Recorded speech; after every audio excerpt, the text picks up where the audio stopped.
I was born for this. I was born for this. All right, welcome back to another episode of Cork'd Up. I'm Jess Kleinschmidt. And I'm Rachel Luba. Cheers. Cheers. I like your hair.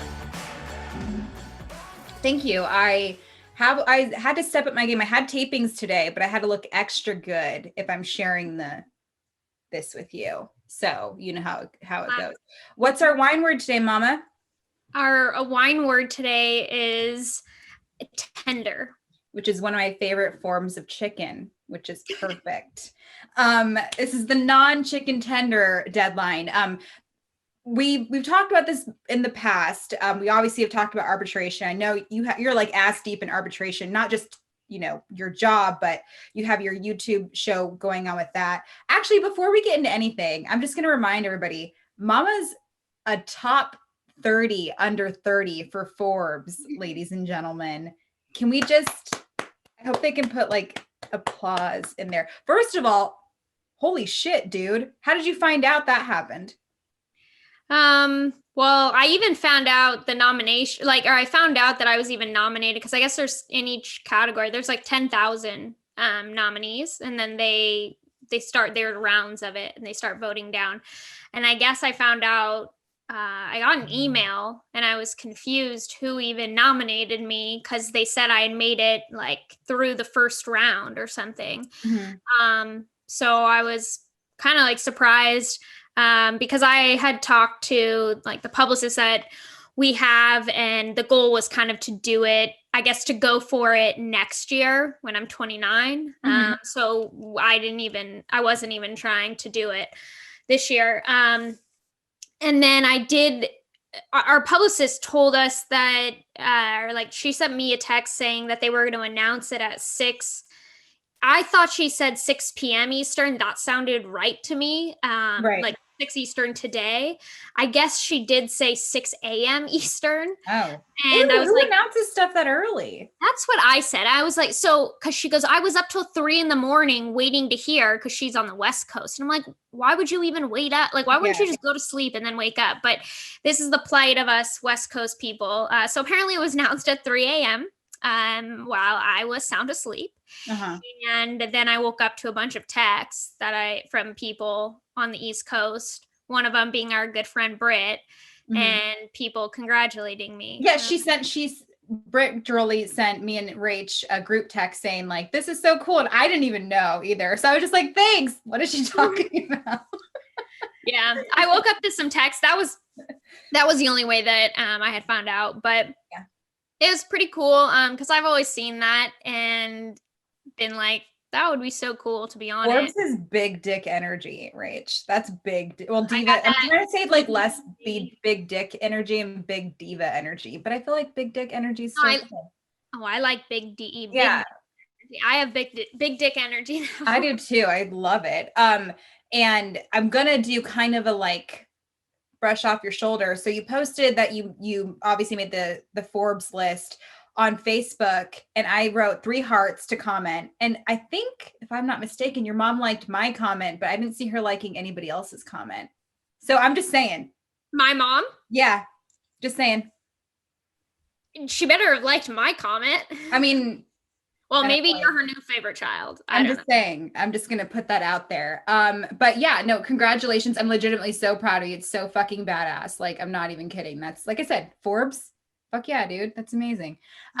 So we're going to go into the non-tender trade deadline. I don't even know how I'm awake right now. I'm dealing with all of that stuff. And we've already talked about this, but the one thing I was curious about, just because I handle it from the media. So in the past, I kind of get it now, but in the past, say for instance, the deadline happens. This is like trade deadline stuff, all kinds of deadline stuff. So say for instance, a move has happened, contract signed, whatever. But then that's 3 hours after this actual deadline has occurred.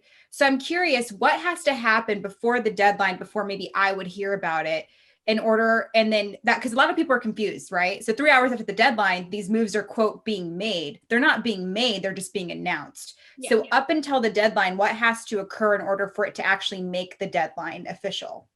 Yeah, so the non-tender deadline is a little bit different in the sense that there aren't it's not really like the exchange deadline. You have to have the agent and the team basically come to an agreement on something. Whereas the tender deadline, or the non-tender deadline, what they're going to do is they're essentially going to send over to the commissioner's office, the teams are, and it'll get reported to the union as well, that they are going to tender a contract to these players on their roster.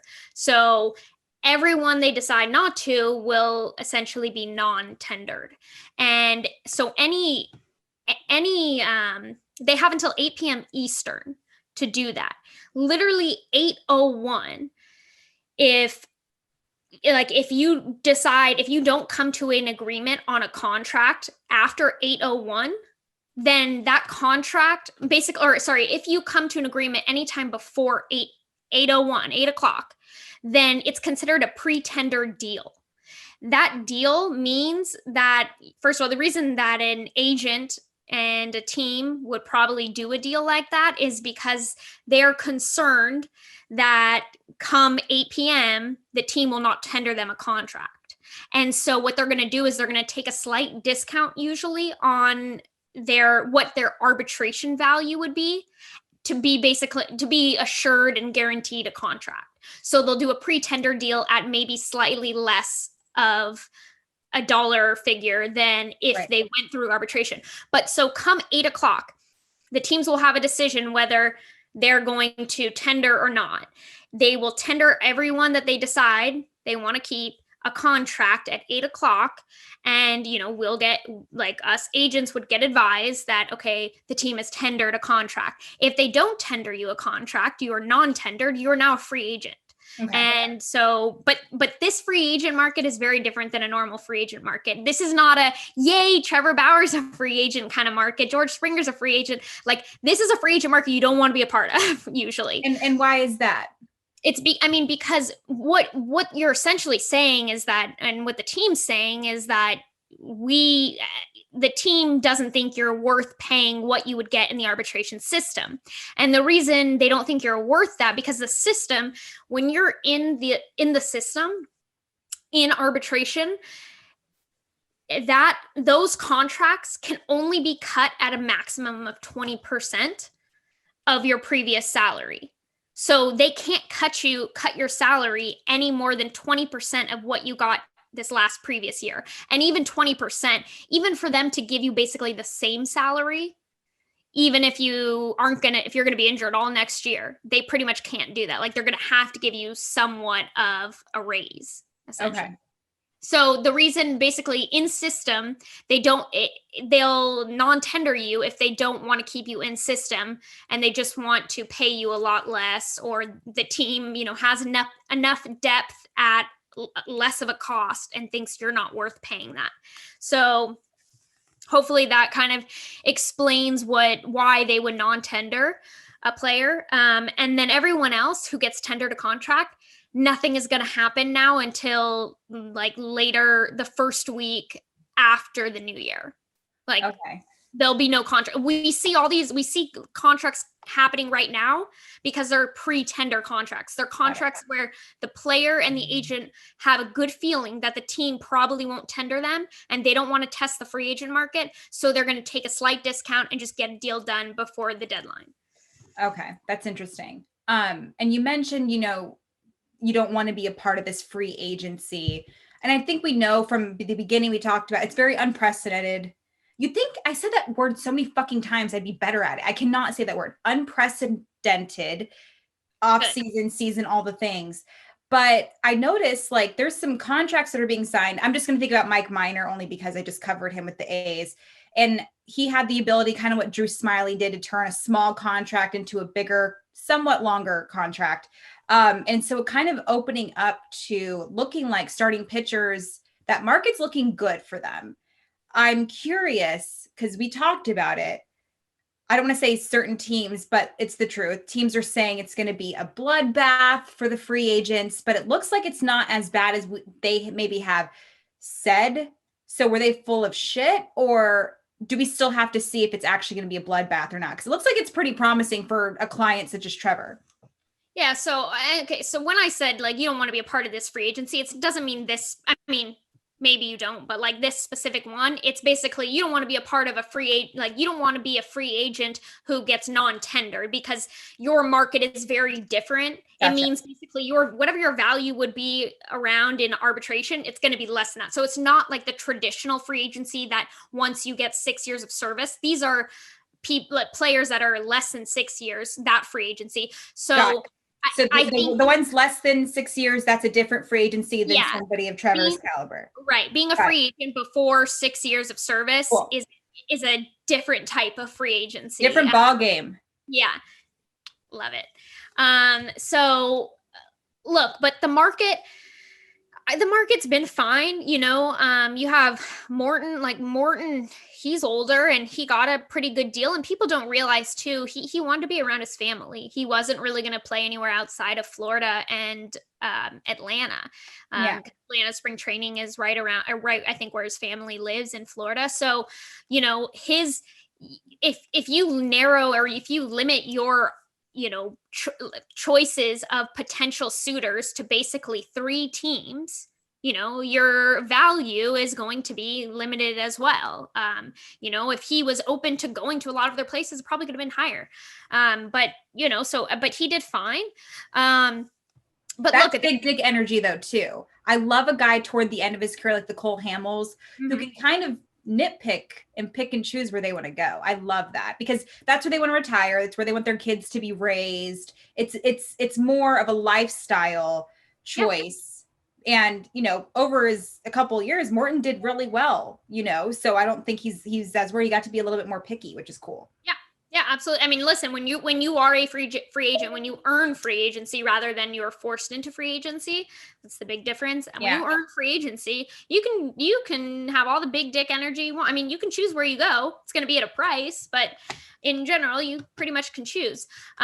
So yeah, look, I think it's slow right now because one, it's weird. It's weird because we don't have this forced winter meetings where everyone's going to be in the same room. So that usually forces people to start conversations and to start making decisions. We're not going to have that. You know, we have what's going to happen tomorrow. We don't know. We will see. I think last year around 40 players got non-tendered. It'll be interesting to see if there are a lot more this year or, you know, or not. But, you know, I think I've told you this before. The teams are going to cry poor. They always do. They do even in COVID-19 years. Yeah. They complain. It's like when I complain about saving my money, but I'll go on Amazon and buy 5 things. Yes, exactly. Yeah. So they love to, you know, cry poor, but in the end, like they'll spend money.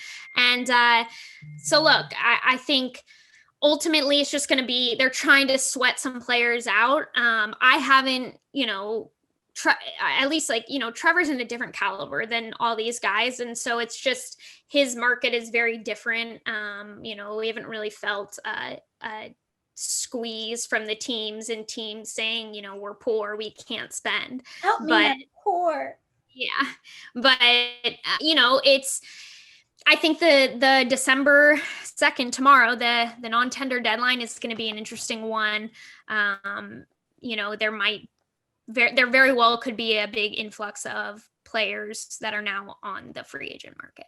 Yeah. And it'll be interesting. I think, you know, every year that goes by, I get more and more in depth in my coverage. And I'm really thankful for that.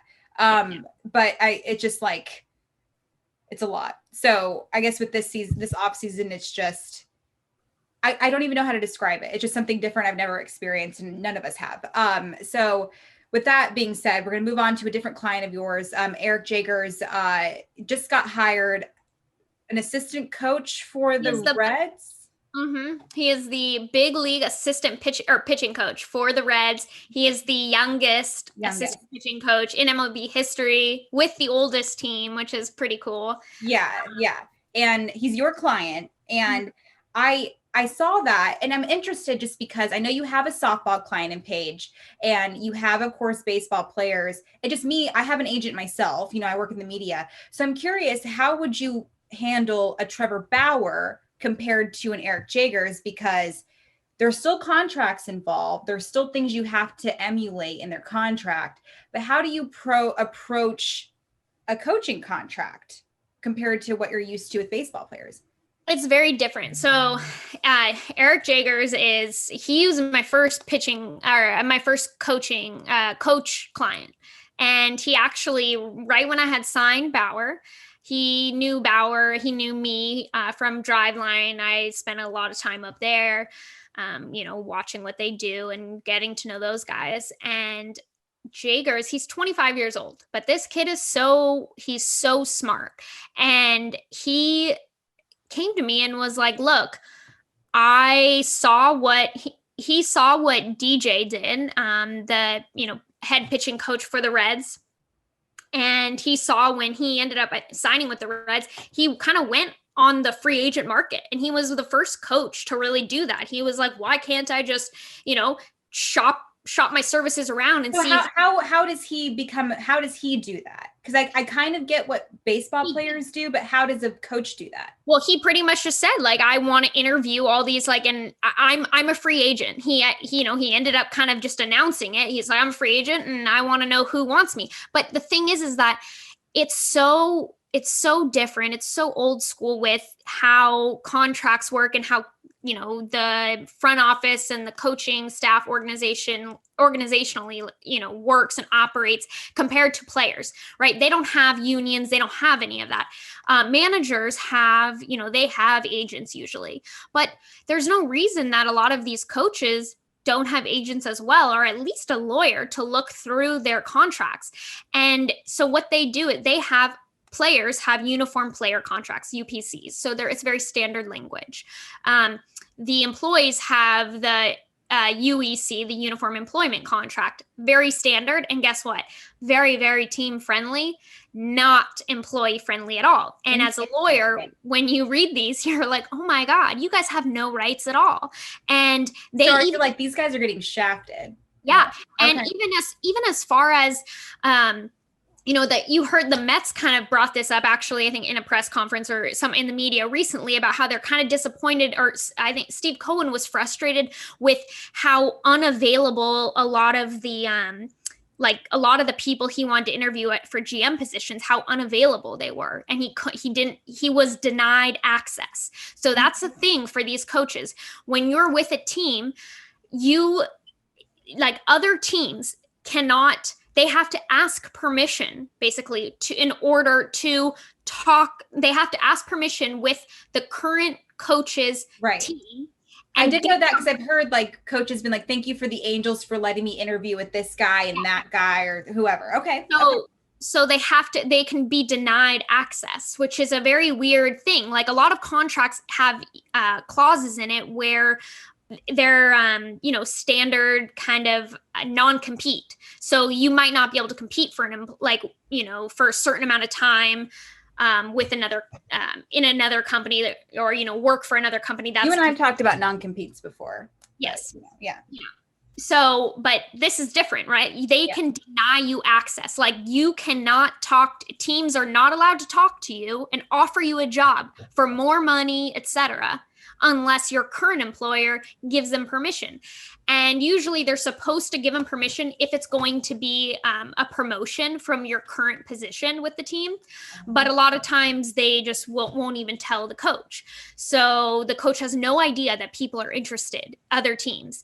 And so anyways, Jagers came to me and he was like, look, I want you to represent me and I want your help with my contract. And I want to make sure that with strategy and all this stuff. So I started helping him last year. He was actually interviewing, he was looking at basically the Phillies and the Reds. And it was very different in the approach. Even teams, they're very uncomfortable with the idea that, oh my God, this pitching coach or this coach has an agent. It's smart. In no way do they think oh, you're not allowed to do that. They're just like, oh, shoot, we have to be a little more careful. And it helps Jagers in the beginning too, in a lot of ways, because last year there were certain things that he felt like he could, in a lot of times you might be uncomfortable to ask your, future employer certain questions well, will I be able to have this? Or what about this? And it's helpful when you can almost hide behind your agent and be like, well, my lawyer or my agent told me that I need to ask this. Oh, So we love making y'all the asshole. The bad guy. We love that's that. totally fine. Like, I'll gladly be the asshole here, and you can hide behind me. And that's what Jagers was able to do in a lot of ways, where if, there's certain things that he's a little uncomfortable asking and he's not sure if it'll be taken the wrong way, assume it is taken the wrong way, which usually never is. Then he just be like, look, sorry, I told you know what, you're right, but my agent was just like, or my lawyer was like, I gotta ask this, but I totally get it. So you can kind of you have a little bit of a safety net there. So I started helping him out, and a lot of times throughout the year we just strategize on next moves, next contracts, different team possibilities of where where he could end up, places that might need him as a pitching coach, things like that. And so I can kind of keep my eyes and ears open, and he does the same. But I usually, with him, I actually don't, there's less of a direct negotiation with the clubs with me. When I represent him, it's more of, he's still, because they're very uncomfortable with the idea of them having agents. He's actually doing it, but we're strategizing together. Like, okay, we break it down. Like, this is what you need to ask for. You need to go through, let's first ask for this, then this. And we kind of come up with a plan. But he's super smart. He's super forward thinking, which I love. And he's, trying to pave the way. He's going to be like the youngest pitching coach in MLB history. Just watch. That's really cute. Do you know who the second youngest behind him is? I don't know. It might be Caleb Kaufman, who's now the head pitching coach with the Phillies. I remember about him, because who else? I brought up Caleb Kaufman. Oh, because he was Ramon Laureano's best friend, who works in the Astros organization, became the youngest minor league coach, I think, to Caleb, behind Caleb. Okay. But like, it was like an overall thing. Yeah. Like, it was like, maybe it was Caleb. I don't know, but I should know that, because I literally reported on the story. It's fine. But no, that's really interesting, because it's just like the approach is different, and but that helps you. It betters like your overall thing as far as like how you can view what teams are doing. Right. So, I mean, but it's very, it's so interesting to see. And it's quite honestly, I think it's something. I read one article. I actually work with a sports scientist for the Dodgers, Kate Weiss, who I'm help her with her contracts as well. And I don't know if she sent it to me or Jagers sent it to me, but an article it was one of the first articles I've ever seen that really unveils the kind of secrecy of what these contracts look like for coaches and how restrictive they are, and limiting.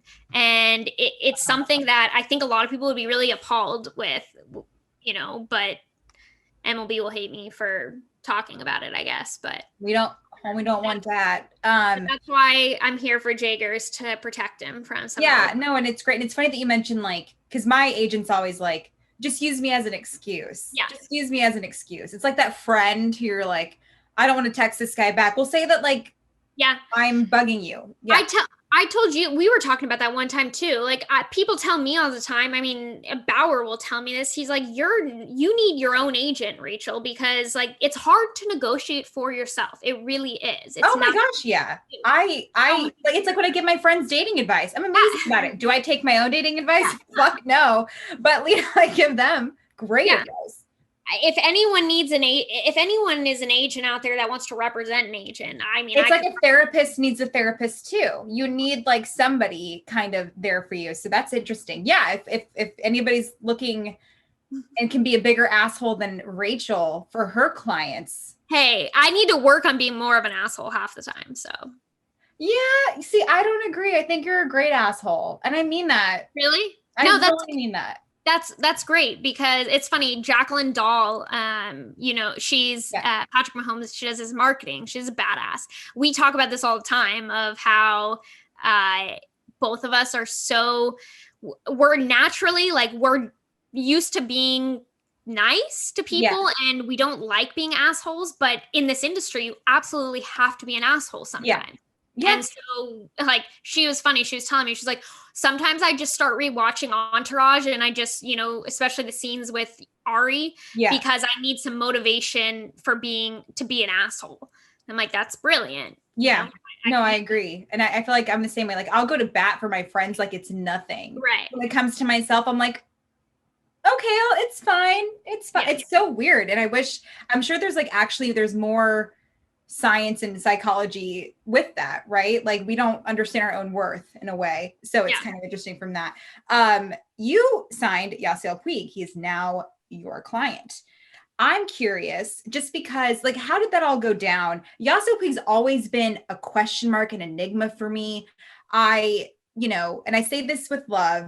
He's a difficult client to take on. And not only that, but I just remember covering him. A lot of teams said that too. Like, when you get Yasiel Puig, you get all of him. So I'm curious, just because I love the guy. I think he's so perfect for the game and he makes it fun. He licks bats, all the things. How did that process go down? And, what's the deal with this situation with him and Trevor going up in a throwing competition?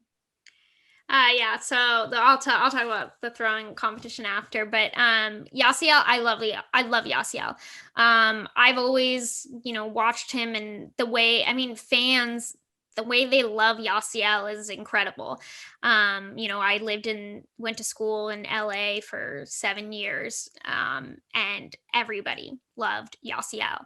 And you watch him play, and there are very few players that play with as much passion as that guy does.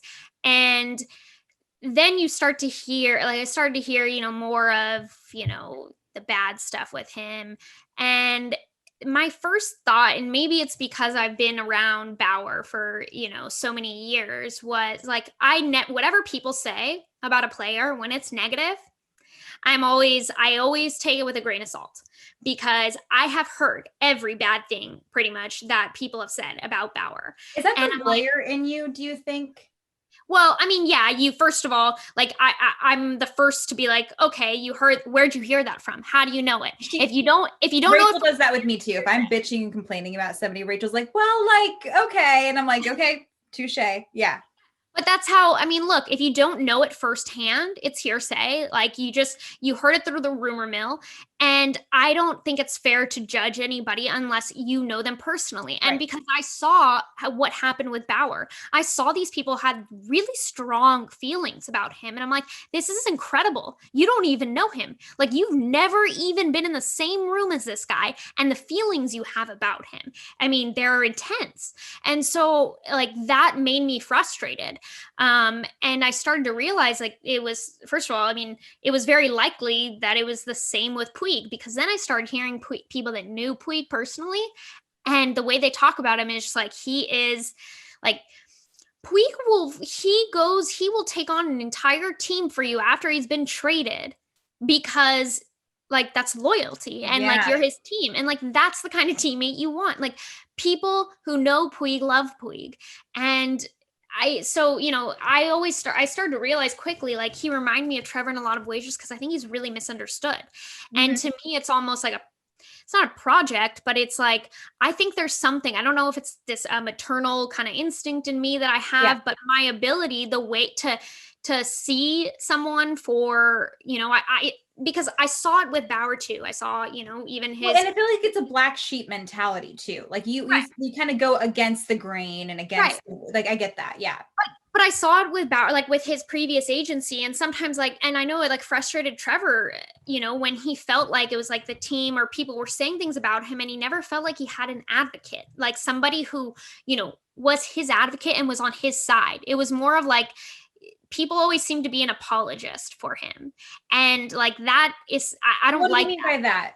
It was more of a, I'll talk to him, I'm sorry he did that. Or, well, like, rather than like advocate for him, explain to them why. So like, when the media is, when we're kind of being dicks, like, hey, did you see what Yasiel Puig did? They would answer saying like, oh, I'm sorry he did that, as opposed to, this isn't how he is. Right. or with a team too, like the team's mad that a player did something this way. And instead of, telling the team, look, did you consider maybe the way he saw it was this? And I'm a big believer with everyone in life. And I do this even like, with other people I work with and, with my friends and the people they work with. I try to, when they have these strong feelings about someone, I'm like, hold on for a second. Yeah. Like, put yourself in their shoes. Do you see why maybe they interpreted it this way? Yeah. And I think it's really important for people to understand that side of people in every aspect. I agree. With political views, I think the same thing. Yeah. You have to understand, why do they think this way, right? It's important. And maybe I learned it in law school, like really getting ahead of the other person. And I don't think people do that enough. And so I think though that's helpful with a lot of times when players are misunderstood or and maybe they react to certain things because of their upbringing. I mean, Yasiel, how do you think he got to America? He got to, the only way Cuban players get to America, human trafficking. Yeah. He was smuggled here. That is the only way. I mean, he comes from something most people could never imagine. Right. And so being able to try to understand why someone might react the way they do or play the way they do, is I think important. And so that was always something that, I tried to do with players, and he was very intriguing to me. And it was intriguing to me that he didn't have a job last year, with how talented he is. And it's funny because people talk about, oh, well, he had this huge decline, but like, look at his numbers. He actually really didn't. And he's 29 years old. Yeah. The people think like there's this idea that he had this massive decline and that he's old. Neither are true. And so it like, I think I can help him. And I, think that the game has changed. The game is different now. The game is played even just this last year. I talk about this all the time, but in 2019, the postseason in the World Series, Bregman carried his bat to first base and he apologized. Yeah. Then we fast forward one season and we've got players bat flipping and nobody's apologizing anymore. I agree. And that's his game. Yeah. And it's funny that you mentioned Bregman. So Yasiel Puig gave me one of my all-time favorite World Series moments. And Bregman was involved. And it was Game 5, 2017. I was at the bar. I had just finished my Cut 4 shift. I went to the bar, watched the game. And I can't remember. I just remember Yasiel Puig running to first. And there was a situation. And I was so jacked. And my girlfriend I was with, who hates baseball, was injecting that shit into her veins. She loved it. And I remember at the time thinking, baseball is not complete without Yasiel Puig. I'm not exaggerating. I genuinely said this. So I'm right there with you. The fact that he didn't have a job, I know there were some situations with like the positive COVID test that happened, but it's just like, he was so important. I know he had to grow up a little bit. But I also, you mentioned the misunderstood, which is how I felt about Trevor. But now that Trevor's more his platform's bigger, so he kind of took over the media and said, this is who I am in a big way. I feel like you're the perfect person to represent a Yasiel Puig for that reason, because you can kind of show him, hey, you can be in charge of your own platform. Right. That way the media doesn't have to twist your words or anything like that, because you're standing up for yourself and you're saying those things. What Trevor did. So Trevor is no longer misunderstood. We kind of get who he is because he is so open. So I feel like Yasiel Puig can do that. Yeah, I totally agree. And I think, it's funny because everyone was trying to tell him, and I think in this last year too, like, you just need to lay low, like, don't go so much on social media, like, apologize for how you used to be. And people have asked me this even on social media recently, and they saw that I signed Puig. They're like, are you going to tame him? And I was like, Luba Sports doesn't tame players. Like, I embrace them. Like, I want people to, like, Puig can be Puig. I want Puig to make content because Puig makes great content. Fans love him. Baseball needs Puig. Like, I say that, and I mean that more than anything. Like, and I truly believe it. Baseball needs Puig. I mean, that the game is not the same without Puig in it. And he brings something that no other player, I think, really brings to the game. And so I'm excited for him to get a job. I am too. And I feel like you mentioned, like it's like the most beautiful timing too. We're embracing the Francisco Lindors and everything like that. Cause I feel like the people complaining about the Lindor bat flip it was an exaggeration. Like, it's like, okay, maybe 14 people were upset. It's whatever. So I think we're ready to embrace Yasiel Puig, even with all the bullshit. I mean, this is not attached to Yasiel Puig. This is I'm speaking for all the players that have bullshit in their lives.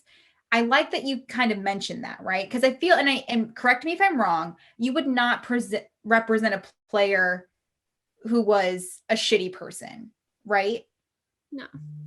I mean, I think we all have our things. I could be considered a shitty person. I don't know, but I'm really excited to see this guy. And you know, from a media perspective, I don't know him personally. I've had very limited access to him, and you know, I've met him a couple times, but yeah.